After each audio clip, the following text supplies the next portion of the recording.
been a long while since we started an episode in the dark, but there is two very good reasons for it today, because first of all, we are fishing in a busy town centre that certainly, as it gets light, is going to get more chaotic and more hectic, and secondly, because the fish that we're after are well known for feeding better when it's dark. So we're going to try and start this session with a little bit of Zander fishing. Now I've got a couple of rods out fishing at the moment. I'm going to try and keep the noise and the volume down as much as I can, and we'll explain more about it when this light gets up. But at the moment, mission number one is to see if we can catch ourselves a Zander before we move on to perhaps some perch fishing a bit later on.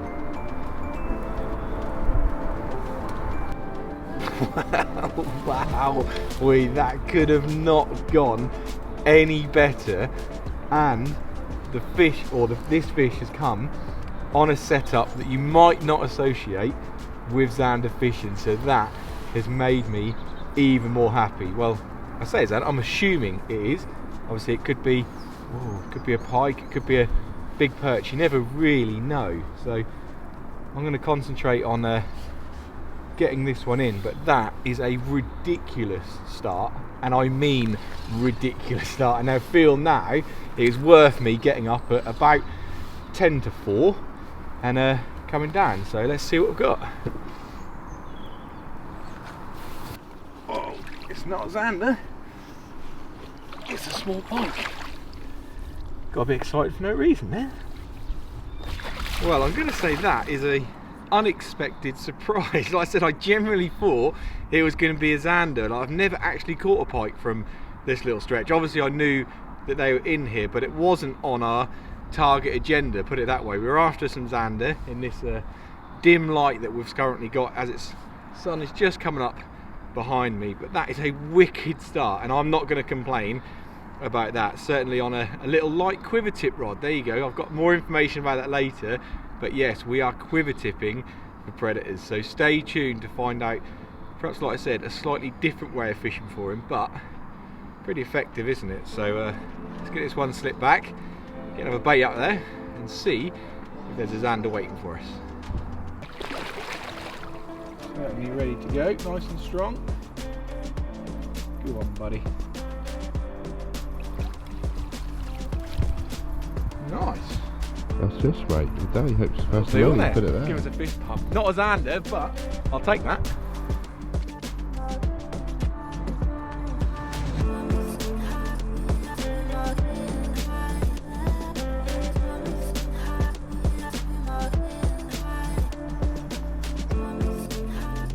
Always amazes me how quick it gets light as soon as that sun comes up. But nothing more here in the last sort of 15 minutes. Like I said, it's now time to perhaps leapfrog 100 yards down the river and see if there's something in a new spot. That's probably going to be the order today, fairly mobile, try and find these fish.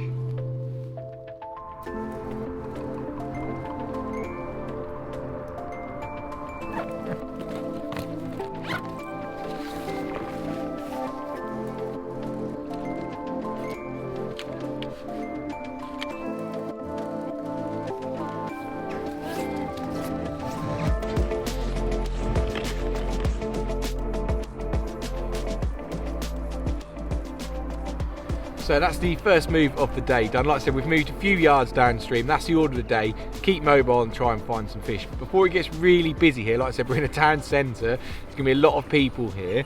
We'll perhaps show you the rig and explain, like I said, it is slightly different to what you've seen. We've got two setups. One is conventional that you've probably seen before, which is a little perch pike bob, and that's just fished an over depth dead bait, and probably seen that a million times. But the one we caught on, and the one I've been messing around with a few times, is actually quiver tipping for Zander. And I did say quiver tip, and you might not have seen it before, but it's a really, really good sensitive way of seeing bite indication.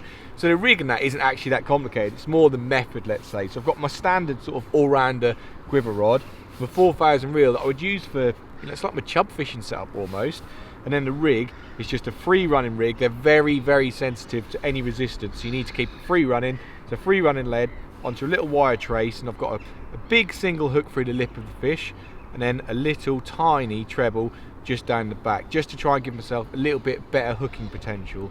And that, like I said, it's not really very complicated, but it might be slightly different to what you've seen before. So all I'm going to do is get that flicked out into the middle of the river. It's quite deep in the sort of middle stretch, so I'm going to try and fish these baits dotted around the middle of the river and keep moving to see if we can find them. So like, that's the order of the day. The quiver tip's out there. We'll get that on the rest. We'll get the old perch bob fishing and see if we can catch another one.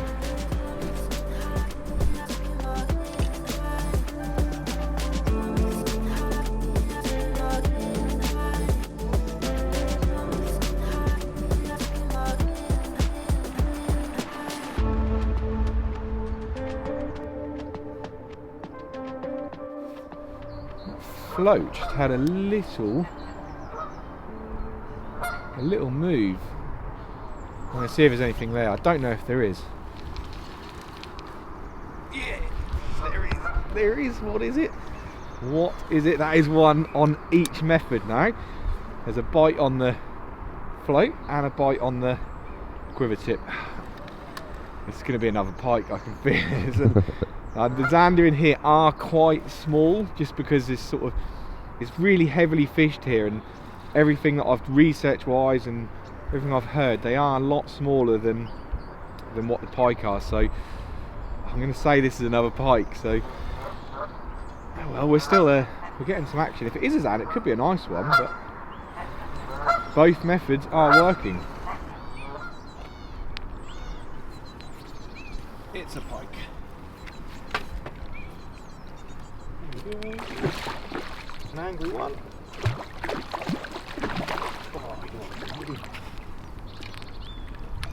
There we go, fish number 2.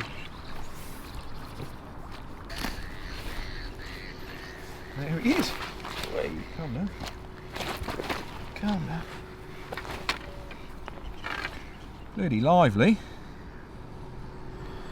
And there he is, cool little fish, second fish of the day, not a zander, but just have a look at that behind me, very urban, says that perhaps not where people expect people to be fishing, but there's loads of good fishing to be had, especially when the bait fish push into town centres. The predators definitely follow them in, and this one was caught on the slightly more conventional way of fishing that perhaps you've seen before, which is a tiny little perch bob with a little roach underneath it. So yeah, both methods are working. I am desperate to see if we can get one of those zander, because for me they are one of my favourite fish. So let's not keep this out too long, let's get him slipped back and see what the next fish is. Okay. Take as much and throw in. You've got to swim out of the net, not in it, buddy. Come on. That way. Nice.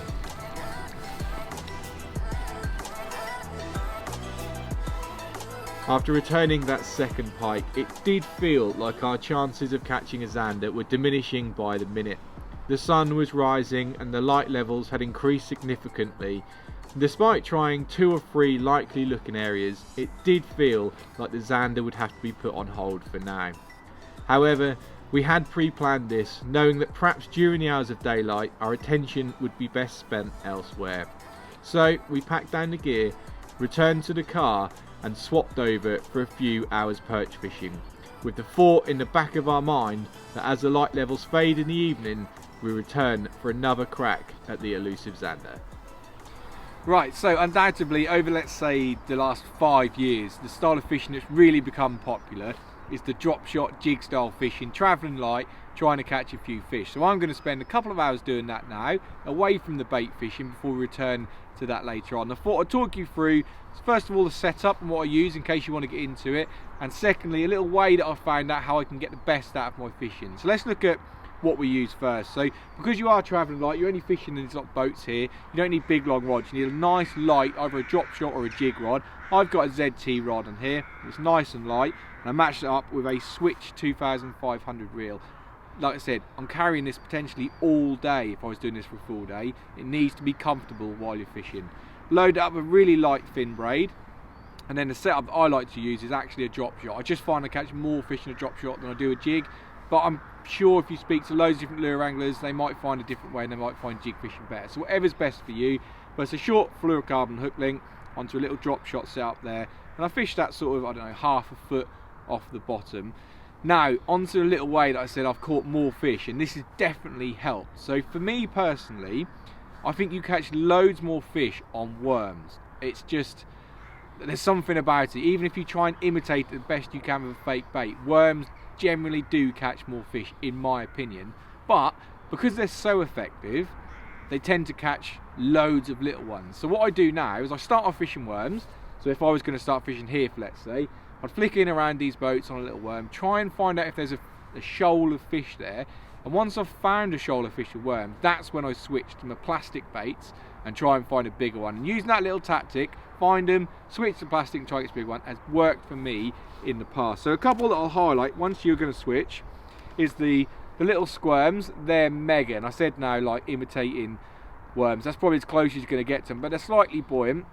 And just switching over to one of those has proved well for me, or if not, a little squirrely as well. So those are the two that I've highlighted. Now, if you are a lure angler, you will know that there's millions of them out there. I've got a box of selection here of loads of different colours, sizes, some creature baits, stuff like that. I think everyone gets carried away and has got far too many lures. But I'll give you those two, take them and try them. And if you're not already out there giving this a go, like I said, get yourself a little pot of worms, find yourself, let's call it the mother load of perch, then switch over for one of these two, and you should have a good either day or few hours drop shot fishing. So that's exactly what we're going to do now. Head off, fishing these little boats and see if we can catch some perch.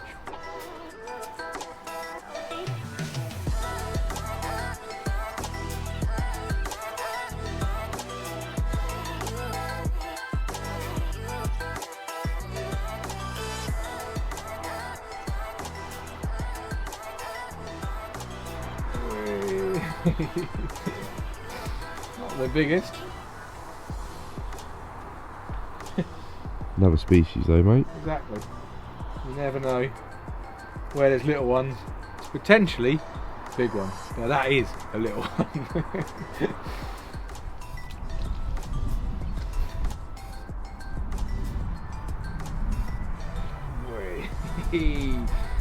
Right under the boat. There we go. Improvement.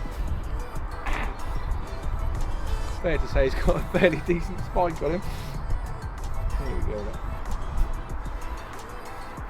Slightly bigger, but not quite the one that you'd be getting out of bed for, is it?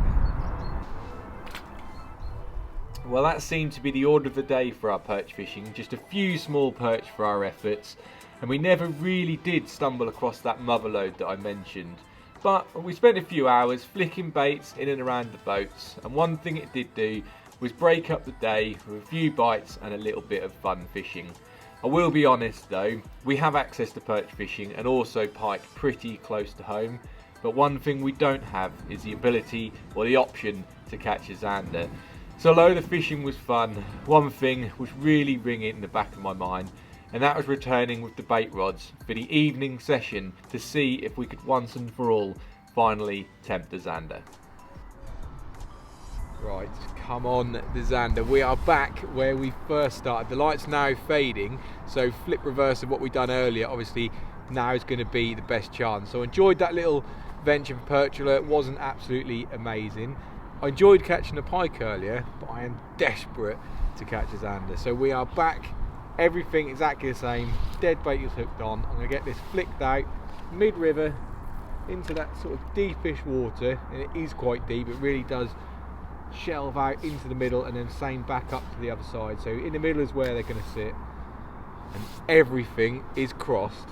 So as this light fades, maybe even into darkness, because we are sitting, this is planned by the way, right underneath a street light, so we're going to have a little bit of light from that, so we might even fish into darkness, because they do catch zander obviously in pitch black. So that's the plan, everything's crossed. I'm going to sit and watch this tip, and hopefully we're going to be able to show you a zander.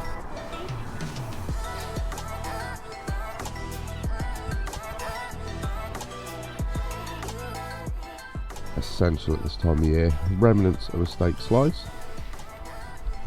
Gone. And good cup of coffee. Right. Yeah, that's a bite on the quiver tip, come on. Be a Zander this time, don't be a pike. It's not fighting like a pike. Come on, be a Zander this time. No more pike, please. Well, it's gone round again and we have a fish on. Just as this light's fading, it's got a... Whoa. Thought it'd come off then. Yes, a Zander. Right, I'm going to stop talking because I want to get this. Come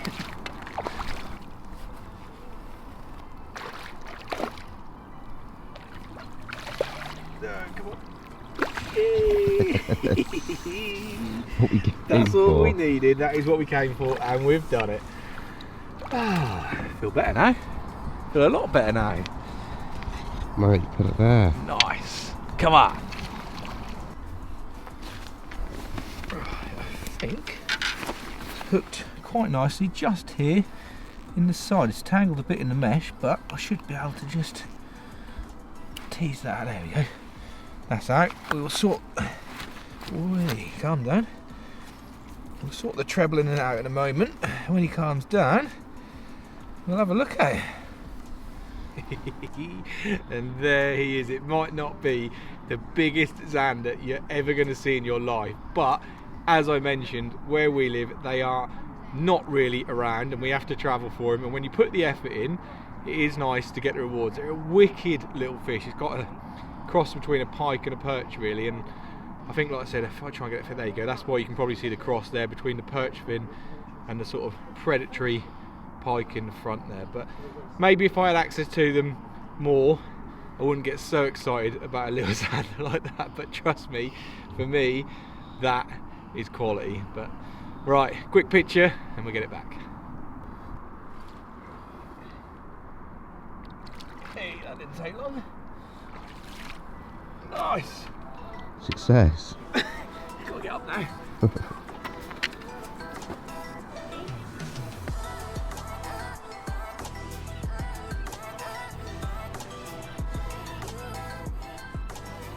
Well, that is such a big relief. I know, like I said, it's not the biggest Zander you're ever going to see, but in the circumstances of what we put ourselves into to try and catch one, that is as good as it needs to be. Now I've got another bait out there, the light has come on.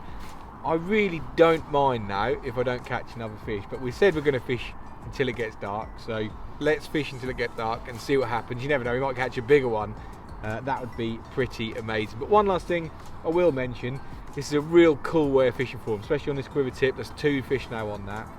It's a really sensitive way of seeing bites, and you might not have seen it before. I certainly didn't invent it. Someone else has been doing it and I've seen them do it, and I thought I'll have a go at that. But one thing I would say is get yourself the lightest quiver tip you possibly can in the end, and as soon as you get the bite, pick the rod up and just give it a slight bit of slack. If they feel any sort of resistance, they will drop the bait. So use it as your bite indication that one's picked your bait up.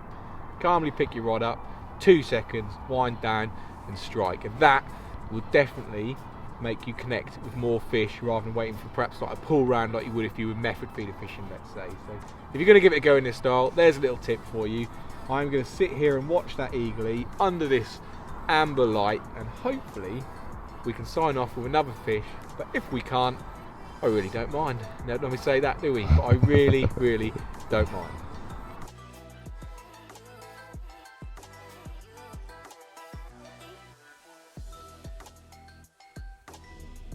Right, so as you can guess, we're in the car. That was it. We fished for about 45 minutes, I'm going to say, into darkness. And although, like I said, they will happily feed in the depths of darkness, we didn't bring the camera light there. We were fishing on that little street light, so we probably wouldn't have been able to show you the fish in all its glory anyway. And we caught one just before it got fully dark. So that is my fill for it. 3 predators, some perch, a Zander, 2 pike this morning. That will do me for an episode, and a nice little different way of fishing for them as well. So I do hope you've enjoyed it. Get out there and give it a go. Let us know if you've done it before, or if you go and do it, let us know how you get on. So I really hope you've enjoyed it. It's been good fun for me fishing. Don't forget to hit that subscribe button, and we'll see you again on the next one.